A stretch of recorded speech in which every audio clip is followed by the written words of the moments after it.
times of uncertainty, it's comforting to know we have a healthcare system in our community that's been committed to supporting us for well over a century. In this current time, we are standing together, and our bond is stronger than ever. KDMC, caring for our community like no one else can.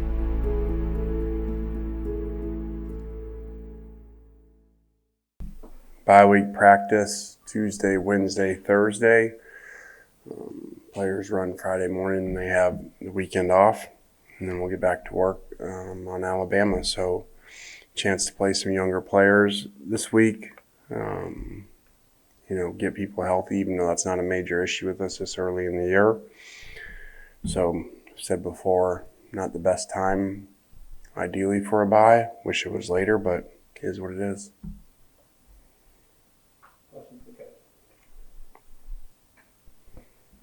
Are there any specific players or position groups that you're trying to look at this week when you're evaluating the young guys? Not necessarily. I mean, maybe, some DBs because we haven't played many, and receivers as always. Unfortunately, we've not rotated a lot of guys there on the outside. We have this year more on the inside with, 3 slots. So continue to try to find some depth there. Lane, when you took this job, considering the state the program was in and everything, did you have a schedule in your mind about where you wanted this team to be at certain points? And if so, where are they right now?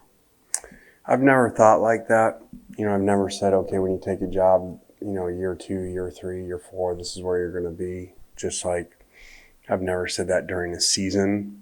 We need to win this many games. We're just always trying to improve, and there's so many variables, especially nowadays with transfers that go into it. And as always, you got to have some luck too and stay healthy. So, if you would have said, hey, whatever rankings mean, because rankings do not mean anything really until the last one. But if you were to say, hey, you guys are ranked wherever we are now, 3 games through the second year, and, the energy, nationally that I feel, when we talk to recruits, I would say we're doing pretty well. But again, the final rankings is what matters from a football standpoint. From a recruiting standpoint, I think, the energy around the program, where it is in kids' minds around the country now versus where it was 2 years ago, was dramatically different. You mentioned the energy around recruiting. I know the weather didn't help Saturday, but just in broad terms, how was that? I mean, talk a little bit about that energy you're feeling. Well, I think, it's unfortunate because of the weather. The crowd was, the numbers were where they were. Because I think judging off the energy earlier during the walk, it would have been pretty electric in the stadium. So the good thing was recruits and players were able to see that during the walk. It just wasn't the same in the game. But talking to kids that watch the game nationally, they don't really see the crowd. They see the production on the field and whatever, the 60-some points halfway through the third. And so that was good. And I think the first game, the time slot where it was at paid a lot of dividends. Monday night where there's nothing else to watch. Even down at the Bucs game, NFL players on the Bucs and Falcons talking about that game to me, just because so many people are watching it. Any other slot you get on a Saturday, you're sharing it. Lane, I was wondering, when you took this job, or maybe even when you were considering this job, what did you know about Matt Corral? Were you aware of him? Were you aware that he had the talent that he has? I did not know that much. I'd heard the name. I knew about the different commitments to different places. I really did not know that much. I watched briefly, right before the interview, some offensive plays or some offensive tape of the guys, especially the young guys, but I did not know very much. Along those lines, are you surprised, kind of piggybacking off David's question, are you surprised that he is where he is right now from maybe the first few practices that you had with him? I mean, I wouldn't say surprised. I remember the first time I ever seen him throw and turn into Levy and say that's really special and unique. and because he was just throwing a deep ball like 70 yards, like nothing. So he is extremely arm talented. You know, he shows plays every Saturday that people don't make. You know, and I've said it before, Ole Miss fans, you know, need to appreciate this, why you have it. This is a generational arm talent, you know, that you're going to get spoiled with, because not too many people ever are going to make those plays that he's making, and there's a lot on Sundays that start that don't make them. What was that like Sunday, seeing your dad have his name put in the Ring of Honor, or whatever it is that they call it at Tampa? Yeah, it was really cool, you know, just to be there, and worked out with the bye, and to be part of that, and just to watch it and know how much time and energy he spent in there, sleeping in the office. I mean, I remember him going to work on, you know, he'd go on Monday and not come back, you know, till Thursday, Friday night. So he put a lot of time in there, and you could see it with the players, you know, Sapp and Brooks and Rondé and Allstott and all those guys, their appreciation for him. So it was really cool. Coach, with the bye this week, obviously you'll be out doing some recruiting, you and your staff. How big is it for you to be able to finally do that after the last 2 years? And then two, there's a proposal to expand the cap to 32 to 35 players. Will that change anything with this class for you? Just how many high school players you'll sign versus if they don't? Yeah, I don't do very much on things we can't control. So until they tell us it's changed, I don't worry about it. So, you know, that would change. And the more they raise it, the better it is for high school kids. Like I said, you got hundreds of high school kids not getting scholarships that got them before, you know, because we're all holding spots. And we're basically holding spots to take people that have already used up an initial spot. So, you know, it doesn't take a math major to figure out the high school kids are the ones, you know, getting screwed in this whole thing.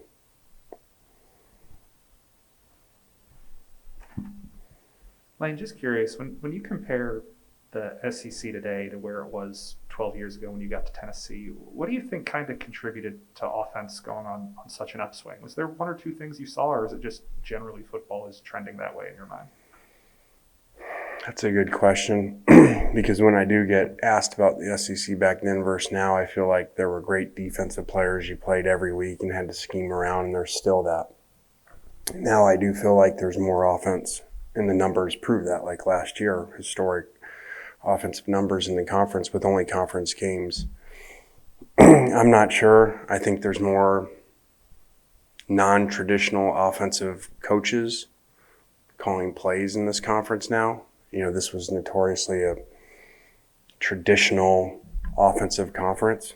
You know, guys came in and started changing that, like Hugh Freeze. You know, this was an I formation conference. So I think that's where you see the change. And I think also the best players now come to the SEC. I mean, it was never like this. I mean, California kids didn't come to the SEC.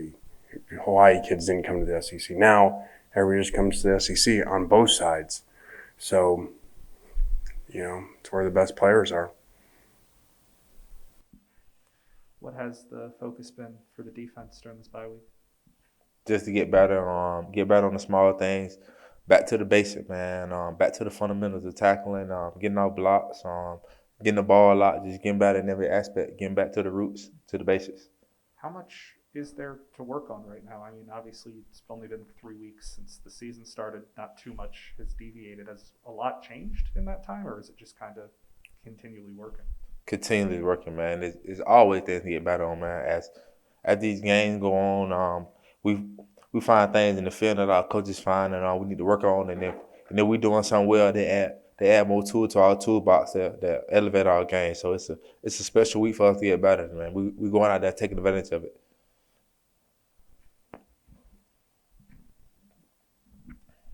Hey, Otis, I know it's early in a bye week, but how much prep have y'all started doing on Alabama? How much film have you watched on them, and what do you think of them?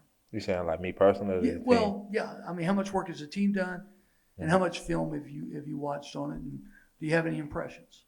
Oh yeah, we started watching film today, and we did a little scouting preparation for Alabama today, and I watched I watch film a good little bit on TV here and there, and come in and meet with the coaches and watch film too. But we just started on Alabama today.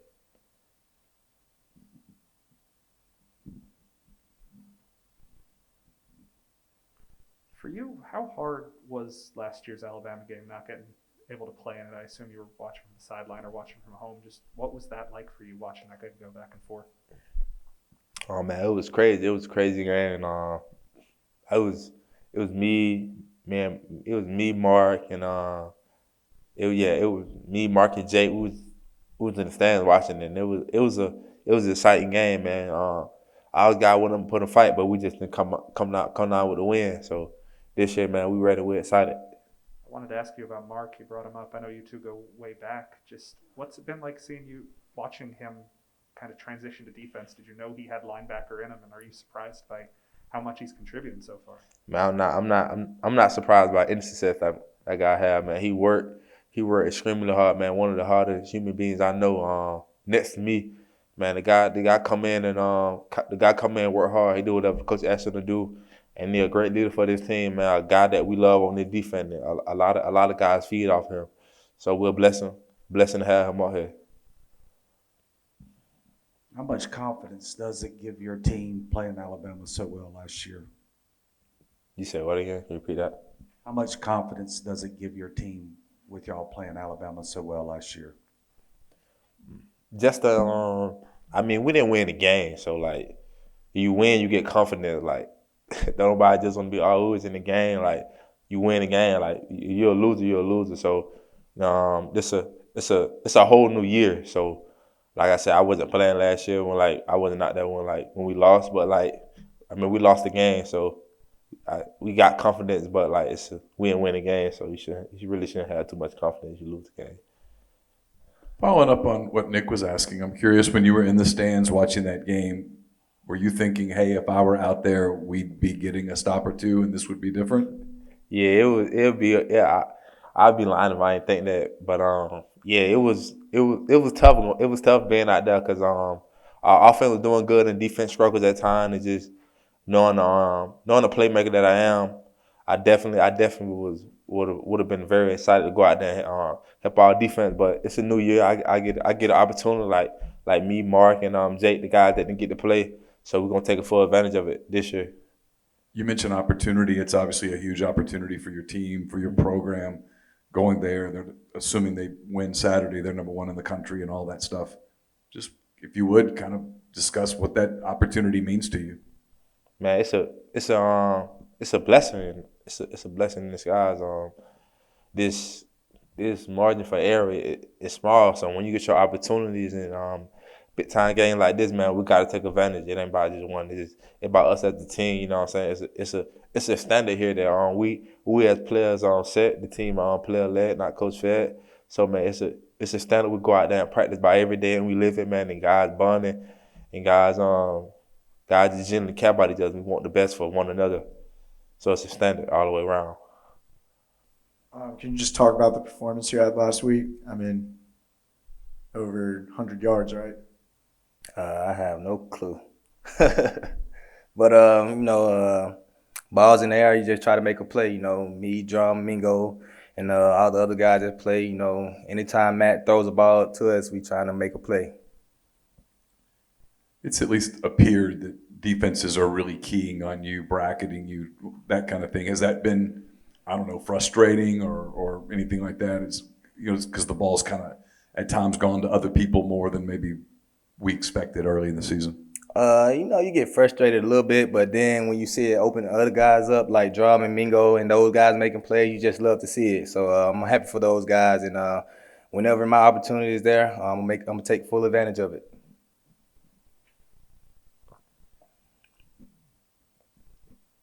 Last year, it kind of seemed like you were the deep threat. Now Mingo and Drummond are kind of taking some of those balls as well. How much of a dimension does that add to the offense with multiple guys being able to go deep? It's great, man. It gives defense nightmares, and they never know who to key on. So with all of us just with our ability to go deep, they never know. They can't just key on me to just go get the deep ball now. So they got to key on Mingo, Drum. So they key on Drum, Mingo can go get it. So just give us a variety of people. there different kinds of deep threats, or do you guys kind of all do the same thing? I know different body types, different speeds, but is it all kind of the same thing? I would say so. It just whatever coverage they in, and it's Mingo, he gonna take the top off of it. We asked Lane this question a couple of days ago, but from a player's perspective, what do you think about this early open date? Kind of comes early in the year. Those are usually a little bit later. What do you think about that as a player?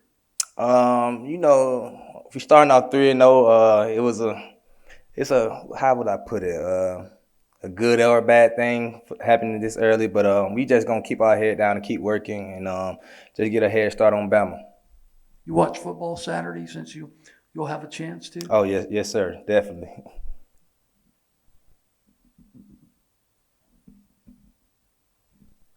Lane said that part of this week he wants to work some more guys on the outside at receiver because you guys have been rotating there too much in games. Which guys do you kind of expect to get those reps, and who do you want to see step up this week?